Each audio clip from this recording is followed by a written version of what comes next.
Y en la teología paulina es bien importante esto. El autor de Gálatas, que es la serie, que ya estamos entrando a la recta final en el capítulo 6, ha sido una bendición para mi vida esta serie, espero que para todos.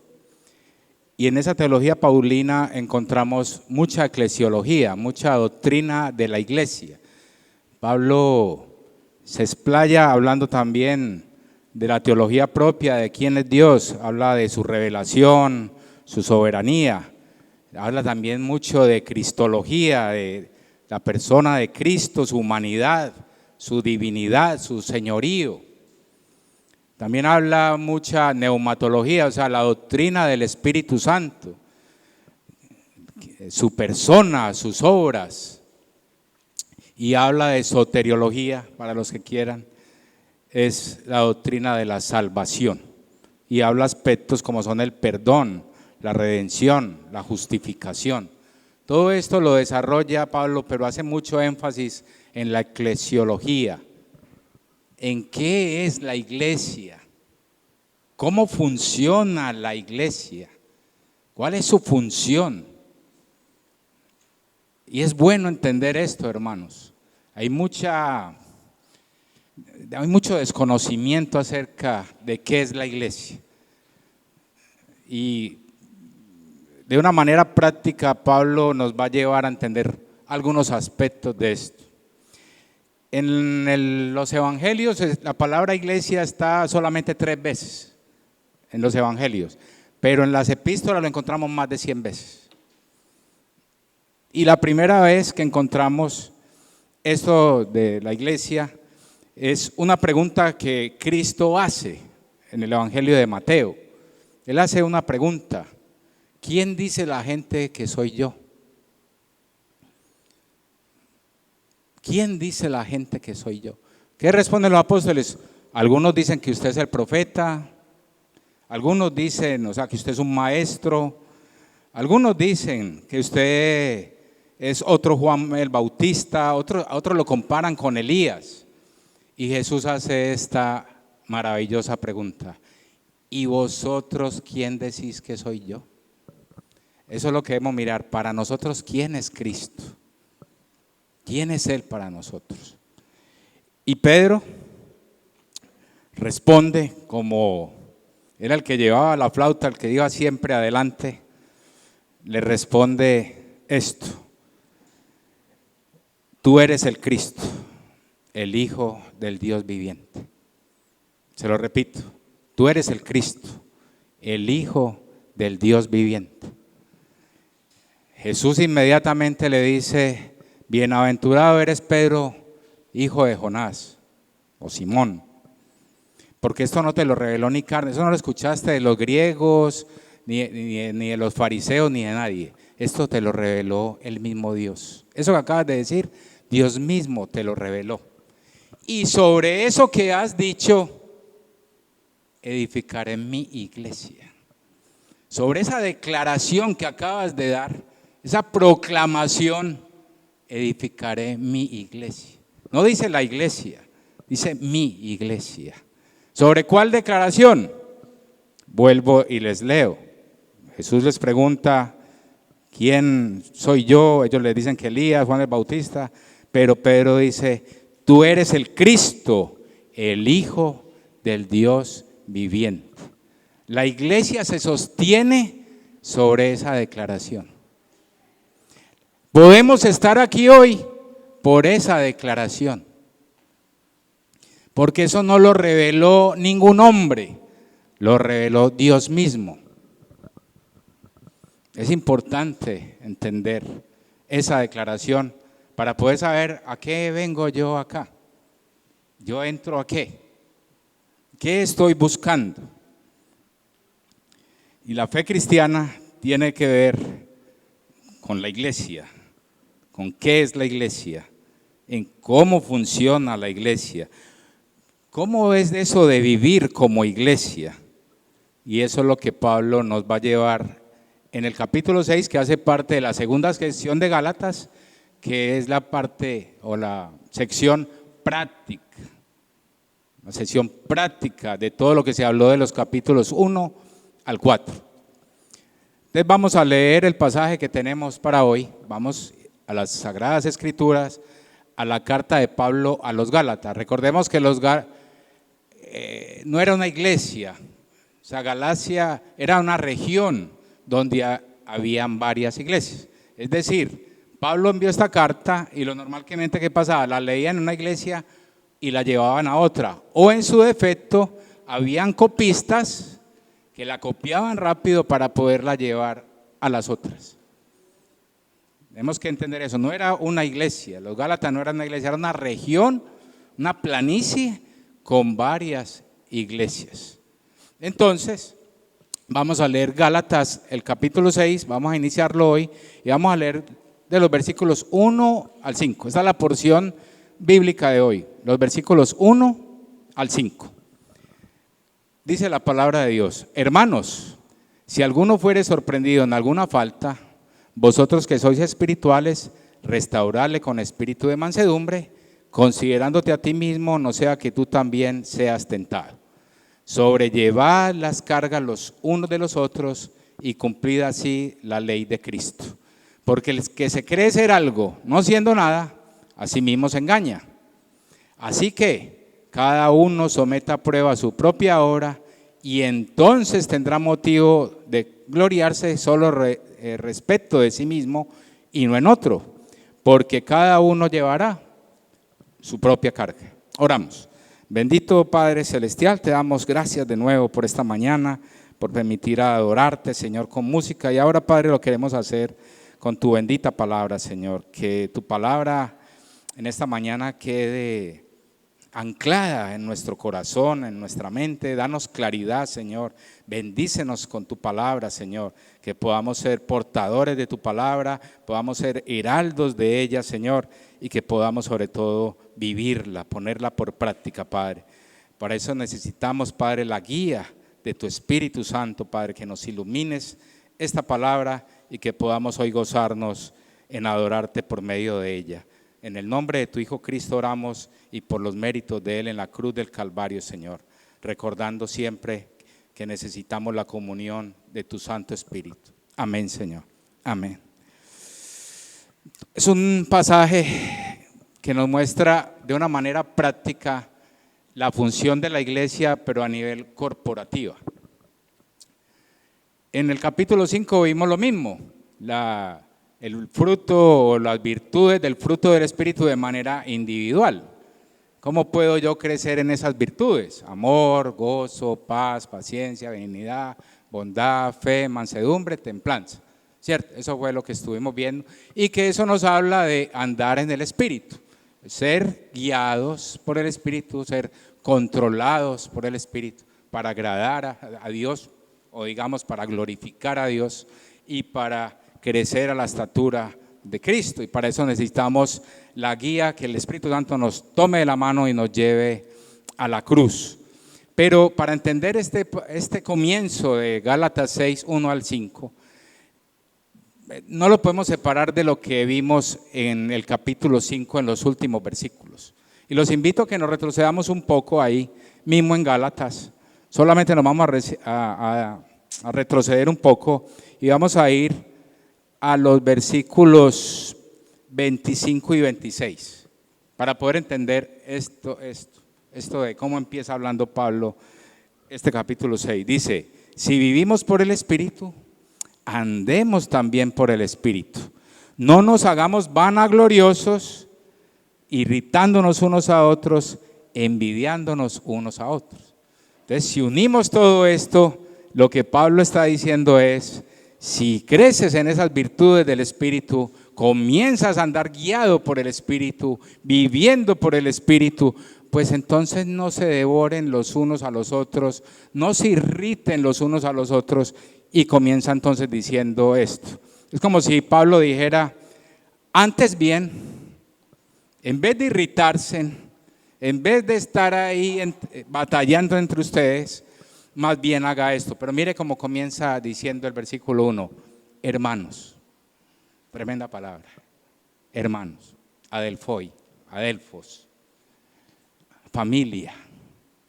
No les dice amigos o compañeros, de trabajo, conocidos, hermanos. ¿Cómo ve el que tiene usted a su lado? ¿Como un hermano o como uno que se encuentra aquí los domingos, que viene aquí a escuchar y bueno, en semana él verá qué hace? A mí no me interesa él cómo vive ni qué hace, pero el domingo es mi hermano del alma. Pablo comienza diciendo, hermanos, a él fue tremendo. Pablo sabía que a pesar de que esas iglesias estaban teniendo problemas allá en Galacia, con el legalismo, con el libertinaje, con lo que hemos venido hablando de los judaizantes, eran hermanos. Esa es la iglesia, una comunidad de creyentes, personas nacidas de nuevo. Y va a empezar diciendo esto, en vez de estar irritándose, haga más bien esto como hermanos. Si alguno fuere sorprendido en alguna falta, restaurarle con espíritu de mansedumbre. Mire cómo comienza diciendo. Si ustedes ven alguno que cae sorprendido, esa palabra es como infraganti, in situ, en el lugar, con las manos en la masa. ¿Qué debemos hacer con esa persona que fue cogido con las manos en la masa? Juzgarlo, darle a uno rabia y compararse con él y decirle, usted con esa cara que tiene y mire que no es. Dice totalmente lo contrario. Dice, vosotros que sois espirituales. Y eso otra vez nos lleva a Gálatas 5. ¿Quiénes son espirituales? Esos que han venido creciendo en la virtud, en las virtudes del fruto del Espíritu, que ya son ¿qué? Maduros. Ahí espirituales podemos ver personas que tienen una especie ya de madurez espiritual. Pablo sabía que en las iglesias de Galacia habían hermanos maduros. ¿Y a quién les está dirigiendo esto? A ellos. Dice, cuando vean a alguien que cae o es sorprendido, infraganti en una falta, ustedes que son maduros, cojan entre todos un concilio y sáquenlo de la iglesia. No, lo primero que hay que hacer es lo que dice ahí, restaurarle. Restaurarle. Esta es una gran función de la iglesia, estar restaurándonos los unos a los otros. Esa palabra restaurar tiene esta idea. Una persona se disloca un hombro, ¿qué hacen? Se vuelven y se lo acomodan en su lugar. Eso es restaurar. Eso es restaurar. Un hueso dislocado y vuelven y lo colocan en su lugar. Así no lo crean, yo con mi estatura que tengo jugué baloncesto, no sé cómo. Pero pasaba mucho con compañeros en accidentes, caídas, se dislocaba y era un dolor tremendo. Hombres de 1,95 llorando, pesaban 110, 120 kilos y lloraban del dolor de un hueso dislocado. ¿Y qué había que hacer? Espere, lo cogían entre tres, lo amarraban y ¡prum! Le metían el hueso en su lugar. Eso es restaurar. Y el hombre quedaba y que ya, voy a seguir jugando. Tremendo. Esa es la idea de esa palabra restaurar. Y tiene en su sentido más primario, habla de llevar a otro a la madurez, de equipar a otro, para que también sea maduro. De lo que Pablo está diciendo es esto. Hermanos, familia, si alguno de los hermanos que es familia suya es sorprendido en alguna falta, ustedes que son maduros espirituales, que ya andan en el Espíritu, que son guiados por el Espíritu, restauren a ese hermano, equípenlo, llévenlo para que también sea maduro, lo que Pablo está diciendo ahí. No dejen que él se quede con ese hueso dislocado, restáurelo, vuelvan a acomoden ese hueso en su lugar. Pero eso lo hacen los maduros. ¿Por qué? Debe hacerlo también con una idea, con un propósito. Recordar la humildad de Cristo. Por eso dice, restaurarle no, hágalo y ya porque eso es una función, no. Dice cómo, con espíritu de mansedumbre. No con dureza, no con rabia, con espíritu de mansedumbre, o sea, con humildad. con ternura, con la humildad de Cristo. Con esa humildad de Cristo debemos restaurar a los que caen. Eso hace una persona madura en la fe. Restaura, pero en sí está pensando en hacerlo con un espíritu de mansedumbre. ¿Por qué? Mire lo que dice Pablo. Considerándote a ti mismo, no sea que tú también seas tentado. Wow. Aquí lo que Pablo está diciendo es bastante serio. Usted que está hoy restaurando y que es maduro, mañana puede necesitar ser restaurado. Usted puede caer en la falta del que está restaurando o caer en algo peor. Caer en algo peor que lo que él ha caído. Entonces, por eso Pablo dice, con espíritu de mansedumbre, examinándote cada día, no sea que tú también un día necesites ser restaurado, seas tentado y caigas. Vas a necesitar ser restaurado. Entonces, cuando hacemos esto con la actitud de Cristo, con la humildad de Cristo, pues estamos considerando que yo un día voy a necesitar ser restaurado y voy a necesitar que Cristo me ayude. Voy a necesitar que Cristo me ayude. Y eso está al orden del día. Vosotros que sois espirituales. Y entonces esta es una función esencial de la iglesia. Restaurarse en los unos a los otros. Ahí vemos el primer punto, en ese solo versículo. Función de la iglesia, restaurarse los unos a los otros. ¿Por qué? Porque un día también yo puedo necesitar ser restaurado. Y Cristo ha estado ahí restaurándonos. Y cuando hacemos esto estamos, lo que acabamos de cantar, muestra a Cristo. No le canto porque salen todos volados de aquí. No tengo voz para eso, pero lo acabamos de cantar. Muestra a Cristo, y el primer lugar donde podemos hacerlo es acá, entre nosotros, mostrar a Cristo. Entonces, esa expresión restaurar es muy importante, es como completar, es hacer perfecto, es llegar a su máximo nivel de crecimiento, es edificar, equipar y llevar a alguien a la madurez. Se los voy a volver a repetir. Este verbo en su manera básica significa ser completado, perfecto, o sea, maduro, llegar a su máximo nivel de crecimiento. Lo que está Pablo diciendo es: edifiquen a los que caen, equípenlos y llévenlos a la madurez. Pero con espíritu de mansedumbre, con humildad, con ternura, con la humildad de Cristo, con la mansedumbre de Cristo. Cristo aguantó 3 años a 12 hombres comunes y corrientes. 3 años lo soportó con ternura, con humildad. Lo soportó. Pero debemos tener claro que nos debemos estar considerando. Es muy importante lo que el hermano Rafael decía hace 8 días, Rafael Tejeda. Estar examinando, y esa palabra considerándote está hablando de algo continuo y progresivo, siempre más alertas, siempre más atentos, todos los días más. No es que ya como estoy estudiando o como ya estoy sirviendo o como ya, no, todos los días con más ahínco. No podemos ser pusilánimes en eso, no podemos ser pusilánimes. Entonces ya tenemos ahí.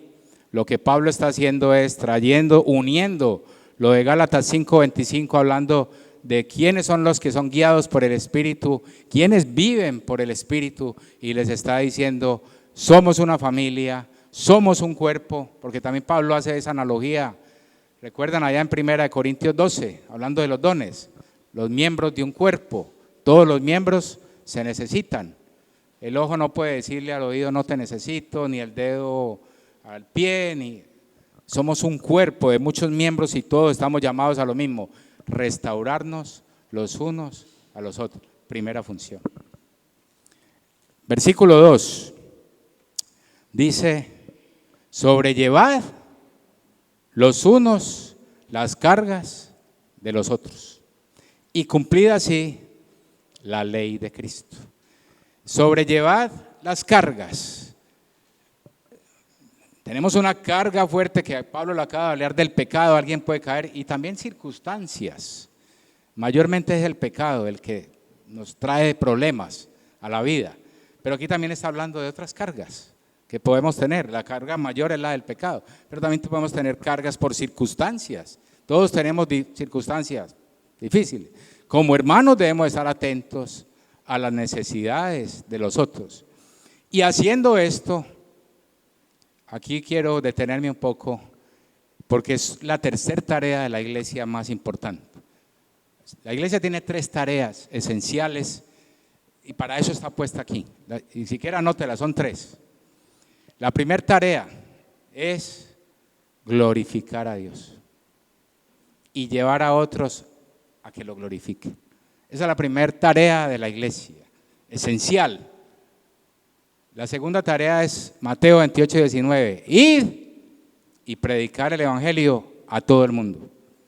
Segunda tarea esencial de la iglesia. Id y predicar el evangelio a toda criatura, en todo lugar. Y la tercera es esta: cumplir la ley de Cristo. La ley de Cristo es el amor fraternal. Esa es la ley de Cristo. Entonces Pablo lo que está diciendo es: sobrelleven las cargas los unos de los otros, la necesidad de los unos de los otros, perdónense los unos a los otros, no estén irritando los unos a los otros, más bien ámense. Y así se cumple la ley de Cristo. ¿Y dónde aparece que esa es la ley de Cristo? Eso los invito a que vamos a Juan, capítulo 13, Evangelio de Juan, capítulo 13, versículos 34 y 35. Si de pronto le interesa la escritura, pues los invito a Juan 13, 34 y 35. Que me acompañen a lo que es la ley de Cristo. Un mandamiento nuevo os doy. No, ya Jesús dijo que ya la ley no, que un mandamiento nuevo os doy. ¿Cuál es? Que os améis unos a otros. Como yo os he amado, que también os améis unos a otros.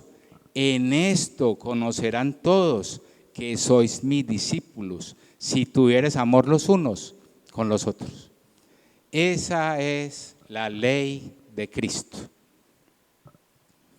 Acabamos de leer la ley de Cristo. Un mandamiento nuevo, dice él ahí. Que se amen como yo los he amado. Que se amen y que en esto conoceremos si somos verdaderos discípulos. Ojo, el verdadero discípulo se conoce por esta marca distintiva, el amor fraternal, el que practica, el que no se le esconde al otro, el que no se le esconde al otro, el que está dispuesto a ayudar al otro, el que está dispuesto a sobrellevar, o sea, a soportar la carga del otro. Cristo, ¿por qué dirías que sobrellevemos las cargas los unos a los otros? Porque Él llevó las de nosotros. Cristo llevó esa carga de pecado. Para un creyente esto es imperante estarlo refinando. Que Cristo llevó la carga de su pecado, la llevó a la cruz para que viviera libre. Los invito a que vamos a un texto en Isaías 53. Vamos al Antiguo Testamento, Isaías 53, que nos habla de que Cristo llevó nuestras cargas. Hay muchos más, pero este es muy claro. Me gusta este. Ahí en Isaías 53, en los sufrimientos del siervo de Jehová, en el versículo 10 en adelante, mire lo que dice. Con todo eso Jehová quiso, hablando de Cristo, con todo eso Jehová quiso quebrantarlo, sujetándole a padecimiento, cuando haya puesto su vida por expiación por el pecado, verá linaje, vivirá por largos días y la voluntad de Jehová será en su mano prosperada. Verá el fruto de la aflicción de su alma y quedará satisfecho. Por su conocimiento justificará a mi siervo justo a muchos y llevará ¿qué? Las iniquidades, o sea, cargará las iniquidades de ellos. Por tanto, yo le daré parte con los grandes y con los fuertes repartirá despojos. Por cuanto ¿qué? Derramó su vida hasta la muerte y fue contado con los pecadores. Otra vez, habiendo él cargado, o sea, llevado el pecado de muchos y orado por los transgresores. Cristo llevó nuestras cargas. No era imposible que las lleváramos nosotros. Y por eso fácilmente Él puede decir, lleven las cargas los unos de los otros. Y si ven a alguien que caen, restáurenlo. Tiene toda la autoridad para ese mandamiento. Para eso que dijo ahí en Juan, tiene toda la autoridad. Porque Él derramó toda su vida por nuestros pecados. El suyo, el mío, el de todos. Entonces, cuando yo veo el pecado del hermano, la dificultad del hermano, ¿por qué me escondo? ¿Por qué me escondo? Aún para saludarlo a veces. ¿No le ha pasado? Bueno, creo que en otra iglesia nos pasó, pero en esta gracia del Señor no pasa. Que la persona se esconde para no saludar al hermano.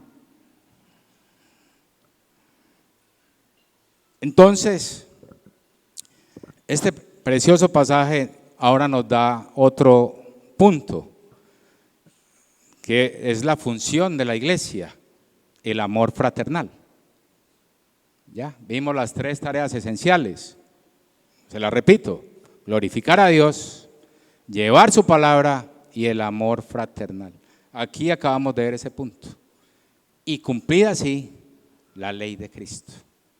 Cumplida así o obedeced así la ley de Cristo. Por eso llama esta enseñanza así: llamados a obedecer la ley de Cristo, o sea, cumplir la ley de Cristo. ¿Y cuál es la ley de Cristo?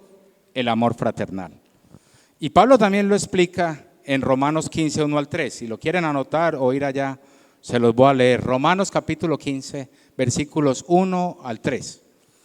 Así que los que somos fuertes, habla de esto mismo, los que somos fuertes, maduros, debemos soportar las flaquezas de los débiles y no agradarnos a nosotros mismos. Cada uno de vosotros agrade ¿a quién? A su prójimo, en lo que es bueno para edificación. Porque ni aun Cristo, otra vez Pablo coloca ¿a quién? A Cristo de ejemplo. Porque ni aun Cristo se agradó a sí mismo, antes bien, contraste, como está escrito, los vituperios de los que te vituperan cayeron sobre mí. Otra vez Pablo coloca a Cristo como el modelo de que es llevar la carga de otro, de que es morir por otro y de que es restaurar a otro. Cuando vamos a restaurar a otro, tenemos que mirar la cruz. Cuando me encuentro el hermano en la entrada, en la calle, en cualquier lugar, tengo que mirar la cruz. Mire la cruz. ¿Para qué? Para que no pase lo que dice ahí, que no se gloríe en sí mismo, que no se agrade a sí mismo, sino que agrade a su prójimo en lo que es bueno. Ahí en Romanos 15, 2. Cada uno de nosotros agrade a su prójimo en lo que es bueno. Y esto es para edificación. Propósito: edificar. Todos estamos llamados a edificarnos los unos a los otros, restaurarnos los unos a los otros, llevarnos las cargas los unos de los otros. Así cumplimos, obedecemos la ley de Cristo, el amor fraternal. Las iglesias de esa región de Galacia tenían un problema. Los judaizantes estaban preocupados, eran ellos. Un legalista está preocupado, es en él. En si él está bien con Dios, la ceremonia, a él no le importa el otro. Sí mira al otro, pero para juzgarlo. No, este no hace esto, este no hace esto, yo sí lo hago. Pero la ley de Cristo que es el amor fraternal, hace que vivamos para el otro. Que los dones, por eso en 1 Corintios 12, cuando habla de los dones, habla de un cuerpo con muchos miembros y habla que esos dones se recibe cada uno son ¿para qué? Para sí, para él mismo, para edificación de la iglesia, de los hermanos, de la familia de la fe.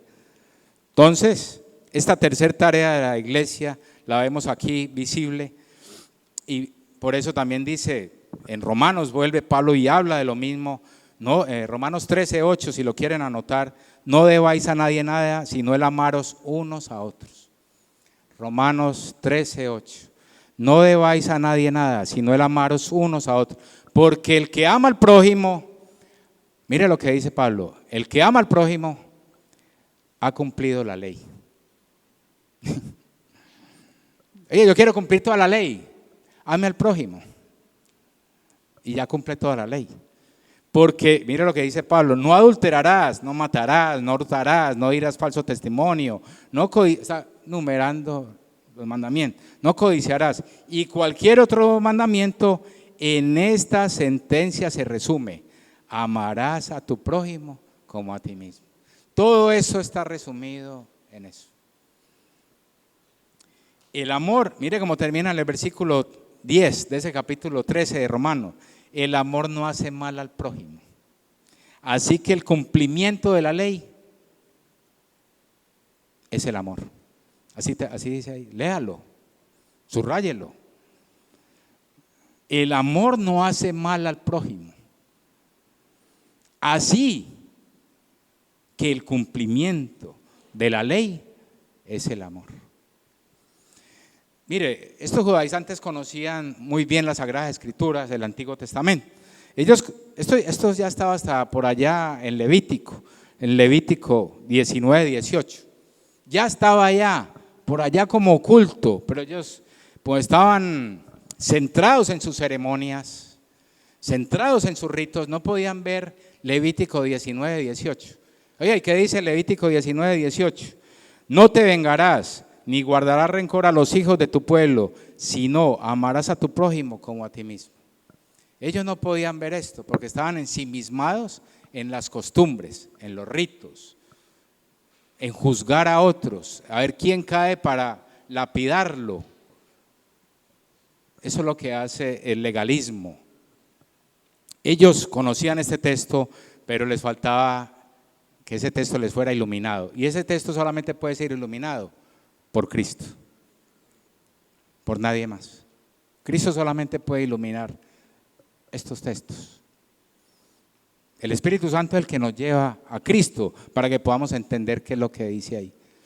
No te vengarás ni guardarás rencor a los hijos de tu pueblo, sino amarás a tu prójimo. Y ya estaban, y ellos no podían verlo. Pero nosotros ahora, Cristo, hacemos de nuevo, nos permite ver esta tarea esencial del cristianismo. Y por eso el que es hijo de Dios sabe que es un hermano que está en una necesidad. ¿Cómo le ayudo a ese hermano? ¿Cómo puedo ayudar yo para ayudarle a ese hermano que me acabo de escribir que está en esta necesidad o que ha caído en este pecado?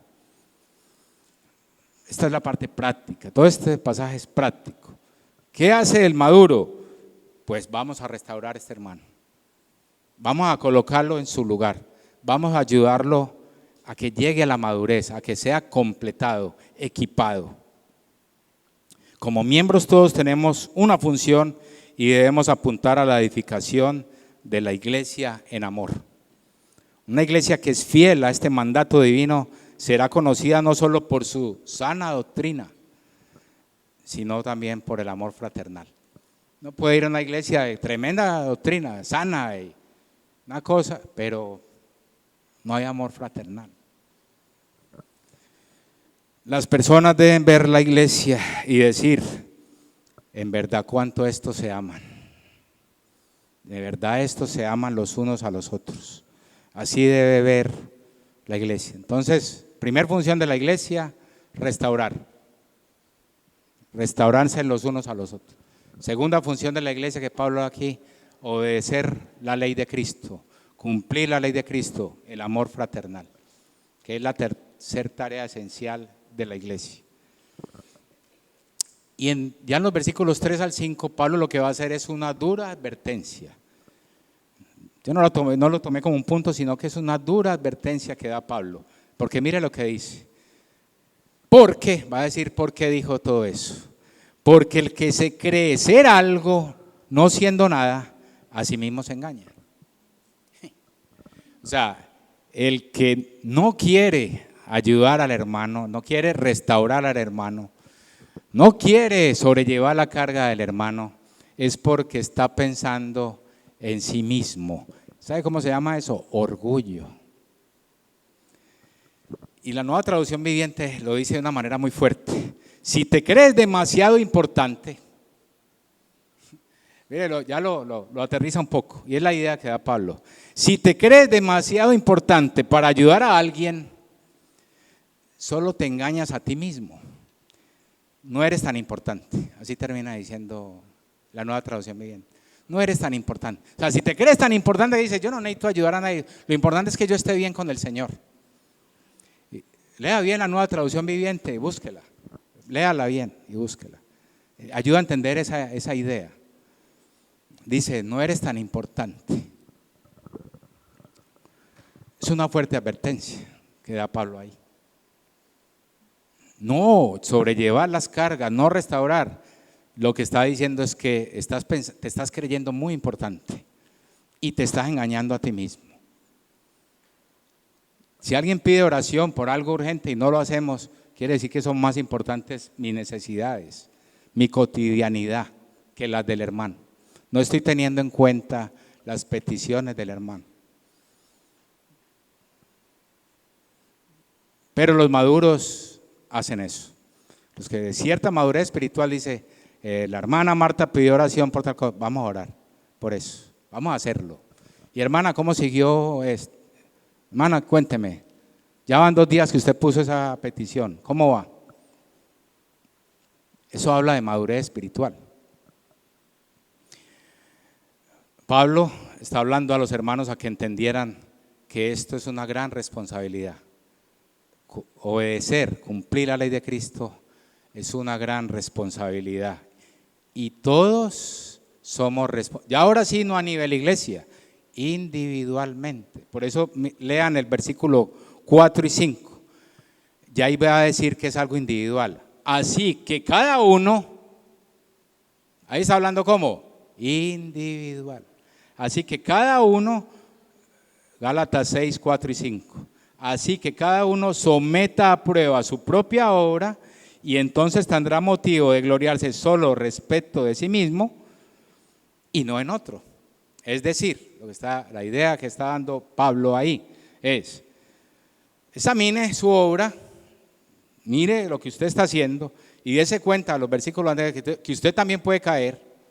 Entonces, pues no va a tener motivo de qué gloriarse, porque usted también es vulnerable. Igual como el hermano que cayó, o igual que el hermano que está con problemas, usted también tiene problemas, usted también es vulnerable. Entonces, no se esté comparando con el otro. No, yo estoy muy bien, el que está mal es el hermano, yo lo he visto últimamente que está bastante mal, pero yo estoy, no, si yo someto a prueba mi obra, me voy a dar cuenta de que también soy vulnerable, de que necesito la iglesia, de que necesito los hermanos. Entonces, ¿por qué nos alejamos de la iglesia? ¿Por qué no le escondemos a los hermanos? Y dice entonces, pues ahora sí, pues si estás bien, si encuentras que no necesitas a nadie, pues gloríese de sí mismo. Si eso es posible, gloríese de sí mismo y no se esté gloriando de la caída del otro. Por eso dice ahí, y no en otro. Versículo 5, porque otra vez vuelve y lo dice, individual. Cada uno llevará su propia carga. Todos somos responsables de nuestro pecado. Todos tenemos. Ahora bien, lo que no podemos hacer es traer mi carga y echársela al hermano. Habla es más bien de ayudarnos a llevar las cargas los unos con los otros. Es como si alguien trae 4 paquetes, está encartado y una hermana se baja aquí de un taxi con 4 paquetes. Pues yo no cojo a la hermana y me la echo al hombro con los 4 paquetes. Yo le cargo 2 paquetes a ella. No cojo a la hermana con 4 paquetes y le ayudo a llevar las cargas a la hermana. Pues dando una analogía simple, básica, ya, de qué es sobrellevar las cargas. Entonces, cuando nos examinamos, vemos lo vulnerable que somos, los frágiles que somos, los débiles que somos, y no tenemos de qué gloriarnos. Queda solo ir, y es lo que debemos hacer, ir a la cruz y recordar la ley de Cristo, el amor fraternal, el cuánto nos ama el Señor, cuánto nos ama Dios. Ha sido paciente con nosotros, nos ha soportado el Señor. ¿Cómo no voy yo a soportar la carga del hermano, el error del hermano, la falla del hermano? A veces somos duros en eso. Mire, nada igual a lo que es la iglesia. Nada igual a lo que, por eso Pablo, como le dije, más de 100 veces se habla de la iglesia en las epístolas.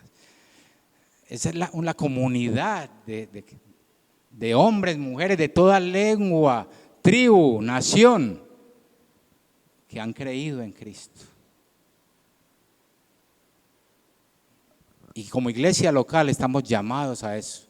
Estamos en una iglesia local, en una región, y aquí es donde podemos desarrollar los dones que Dios nos da y donde podemos ejercitar eso y podemos cumplir la ley de Cristo. Aquí, mire, aquí podemos obedecer la ley de Cristo. Aunque no se ha manifestado lo que aún somos en su totalidad, pues somos hijos de Dios, nacidos de nuevo, y así nos tiene que ver este mundo, que somos luz, que somos sal. Pablo dice, hermanos, restauren al caído, equípenlo, háganlo madurar, soporten las cargas los unos a los otros, así cumplen esta maravillosa ley, el amor fraternal. Cristo quiere que nos identifiquemos como sus discípulos cuando nos amamos los unos a los otros. No cumplir de la ley de Cristo es orgullo, muestra bastante orgullo, muestra que eres muy importante. Escondésele al hermano, muestra que eres muy importante, tan importante que el hermano te tiene que buscar, que él me busque a mí, porque yo soy muy importante. Es más, yo no vengo a la iglesia y creo que culto no va a haber. Separa la congregación de lo importante que somos cuando nos le escondemos a alguien. El Señor dice en su palabra, no nos creamos tan importantes, somos vulnerables, somos responsables entonces por cumplir esta maravillosa ley delante de Dios. Termino, que nos quede claro las 3 tareas esenciales de la iglesia. Primer tarea esencial, glorificar a Dios. Segunda tarea esencial de la iglesia, llevar su palabra a todo el mundo. Y tercer tarea esencial, el amor fraternal. Restaurándonos, sobrellevando las cargas los unos de los otros. Los invito a que nos coloquemos de pie y volvamos a leer esta maravillosa ley de las palabras de Cristo, que ya lo leímos, pero vamos a hacerlo juntos. Juan 13, vamos ahí a Juan 13, vamos a leer al unísono la ley de Cristo. La ley de Cristo, todos al unísono. Busquen Juan, ya lo leímos y lo vamos a leer ahora todos juntos. Juan 13, 34 y 35. A la cuenta de 3. A la 1, a las 2 y a las 3. Un mandamiento nuevo os doy, que os améis unos a otros. Como yo os he amado, que también os améis unos a otros. En esto conocerán todos que sois mis discípulos, si tuvieres amor los unos con los otros. Oremos.